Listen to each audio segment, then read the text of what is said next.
Okay. So yeah, so how did the mission start in Guatemala? It's on now. It's on now, yeah. Well, first of all, I believe we have to go to the fact that there were some tracts made by our church, and this Janne Martini from Finland, the preacher, he had taken it upon himself to distribute these tracts, who knows where, all over the world, I guess. And somehow some of them landed in Guatemala City, into the hands of a certain non-denominational missionary who had been down there, I believe, about 8 years at that time. And he had a little store there called Mission Biblica, where he had literature and tracts, and he assisted some local preachers throughout the country, I guess, with a little financial help and whatever. And he would set up services also. Well, one of these tracts landed into his hands somehow or another, and it was in the English language. And he thought that would be a good tract to distribute, to give to different missionaries and people to have something to read. So he thought he should get permission to translate it into the Spanish language, which he did. He received permission from Janne Martini, and I think he was in contact with Willard Terrell from the San Francisco area at the time, kind of assisted him with this, with the communication on that matter. Well, anyway, our church got to know about the fact that there's a missionary down there in Guatemala that wants to translate one of our tracts to be distributed in that country there. So, okay, then the Central Board decided to find out if he would be interested in receiving missionaries from our church down there. And I believe somebody, I think it was Willard Terrell, that did the communicating there with Orland. His name, by the way, was Orland Wolfram, this non-denominational missionary. He was a single man, and was he from America? German descent. Right. And he was very helpful in anything that needed to be done down there. So he gave the word that sure our missionaries would be welcome there. So the Central Board decided to send Andrew Michelson and with him Roy Davidson down there. So what year was this? First, they were the first ones down there. What year was that? About 1973, something like that? I think it was earlier than that. 71 maybe. 71. It was earlier than that because the first time I was there, it was 1970. And I was the third group that went down there. Okay. It was first of all was Michelson and Roy Davidson, and then I believe Michelson went again with Willard Terrell. And yeah, you can correct me. I'm not. I can't guarantee I remember all the dates and so on. John Rickanen also went. Well, yes, that's when I went. Yeah, okay. That was in 1970, and up to that time, there was the mission work was being done there according to the direction of Orland Wolfram. He would set up services where we could preach. He knew the different groups of people where they had some kind of little so-called churches that are mainly just almost, you might say, little bamboo shacks or whatever they were put together from. And then, of course, there was this building that Orland Wolfram had. We had services in his building too. That was a little bit more elaborate, but nothing special. That was right in the Capitol there. And we had services there. But it seemed like it was kind of sporadic here and there. Didn't seem to be any particular group where we would be going constantly or more than one time on a trip. And but there were people that seemed to receive the gospel, and it seemed like there was a hunger and a thirst for services, and that's the way it went. When Rikkonen and Tervo came along, but the central board sent Rikkonen and me, and then Willard decided he wanted to come along too, so the three of us went. And we had our services, and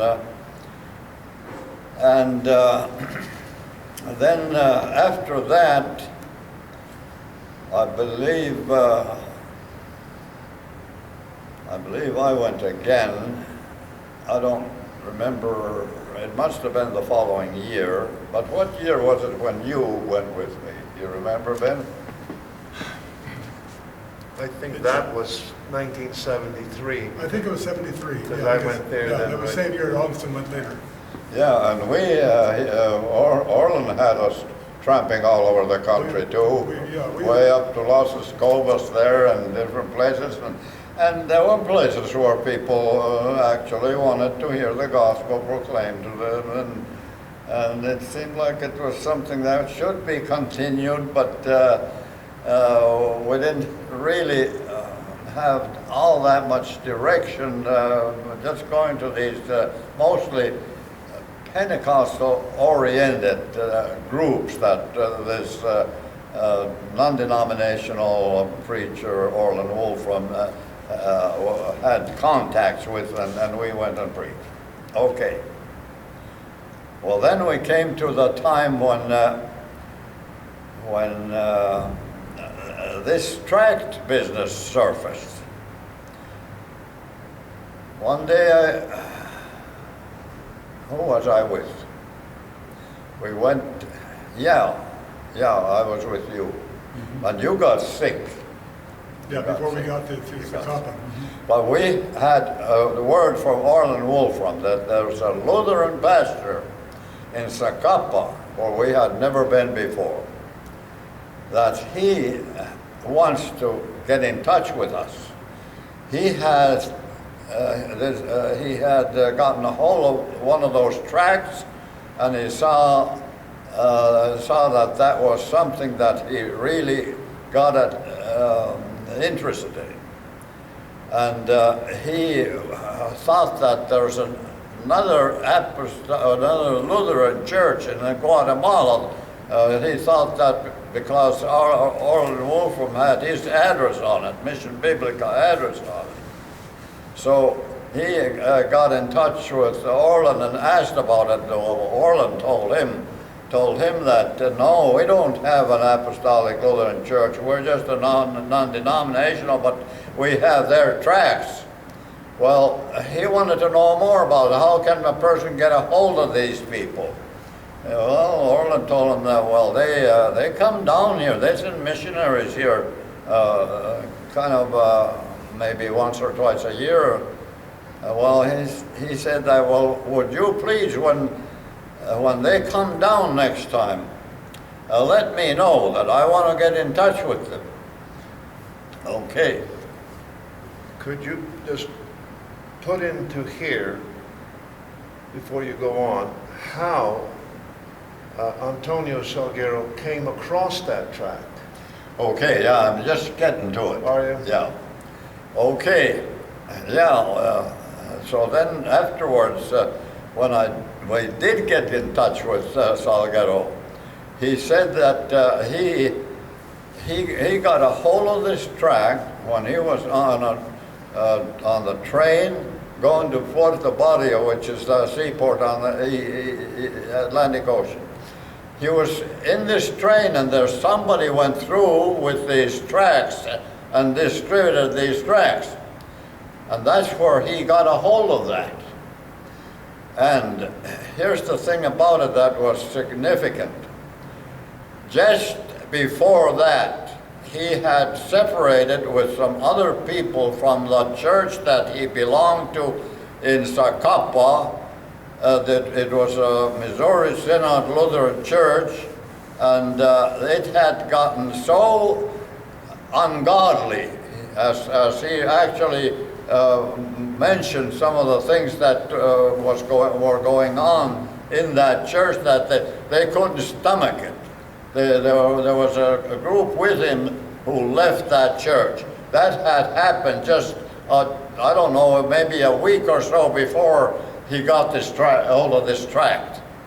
And he immediately became so interested in it, knowing that there was another Lutheran church in existence. He didn't even know that there was anything else. Well, anyway, what happened then was, I know I wasn't so really interested in it, because the fact I had just previously visited with one Lutheran Synod preacher that didn't seem to need anything from me, and I thought that, well, there's probably another same kind of a Lutheran church, probably just wanting to get in touch with the rich Americans or whatever. Ben got more interested. Ben mentioned it several times that we got to get in touch with that Lutheran pastor then. You remember that? He was really interested that we got to get in touch with. So I went ahead and sent a telegram for him that as soon as we can make arrangements, we're going to come. We're going to come there. Okay. And then, well, Ben got sick. Ben got so sick that he told me that I want to go home to die. Checking on Costa funerals there in Guatemala. So he's actually, his face even started turned purplish. I was kind of worried about it too, that what's going to happen to him. So he asked me to take him to the airport and put him on a plane. So that's what happened. So I got left there. Okay. So then I had to send another telegram to Salguero that I'm going to have to get a partner. I don't think I explained too much, but I said that we won't be coming as had planned. We'll be coming later. We'll let you know. So I had to get on the telephone. I got a hold of Oscar Wilson and asked him to send me another partner. Ben's going home. So then we talked about it a little bit on the phone, and well, who are we going to send? Well, I suggested, well, the closest one that could easily come here in a couple-hour flight would be Anston Tretton from Florida. So I guess Oscar got a hold of you, and you consented. And so then I started waiting to hear from somebody that or am I going to, is Anston coming?